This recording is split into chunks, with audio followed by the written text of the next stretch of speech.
So hello guys, welcome back to the Bihero Master Seaman channel. Ang pinakasimple at itong channel ng mga Reno.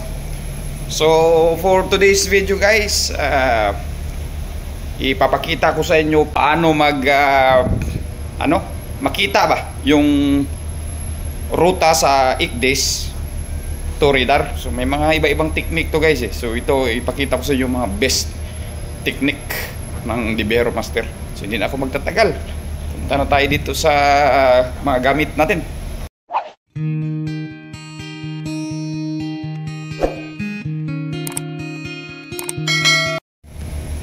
So yan yung ano namin guys, yung Ickdays. Tapos nakita nyo yan yung ruta namin, di ba? Ito. Yan yung ruta Ito. Ganyan, di ba?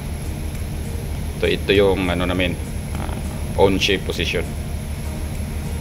So dito sa ano guys, sa radar guys, so nakikita nyo guys, so walang walang mga ruta, walang linyada ba? Kita mo? Wala. So ngayon, paano natin itong ruta sa Ickdays malipat doon sa sa radar. So dito sa amin guys, may kami, yung Ickdays namin is Furono, tapos yung radar Furono din. So magkaamuyan siguro to sila. So ito na guys, so paano natin ipakita. So may iba-ibang paraan to guys, ng paraan. So yung unang paraan natin na ipakita ko sa iyo yung iba't ibang paraan. So yung unang paraan guys, papunta ka dito sa menu. Tapos napita mo dito nabdita ba? Hindi yan. Back tayo. Nakalimutan ko rin ito. Navline waypoint. So ito guys. So nung araw guys, wala pang Ickdays. Bali yung ginagamit ng mga secondment guys, dito sila sa internal data guys. Internal data. Ito ba?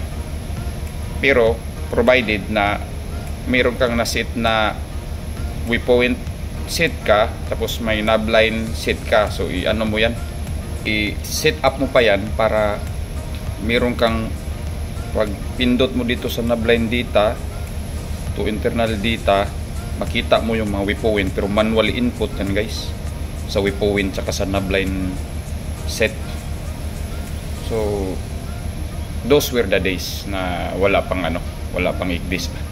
Naabutan ko pa to Tapos ibang barko ko guys na ranasan ko rin, pag naka interface yung yung Ickdays to radar, pwede ka rin dito sa external data. Ito. So, ngayon dito, unang step, subukan natin. Ito yung pangalawa. Yung una, yung luma, mag-enter ka dito. Internally lang to guys, sa within sa radar. Pangalawa, itong external data. So kung ano yung ruta dito sa Ickdays, mapasok din dito. So subukan natin.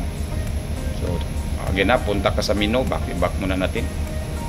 Bali, punta ka sa menu, tapos punta ka sa nav data guys. Hindi pala, mali na naman. Punta ka sa navline waypoint, ito number 8.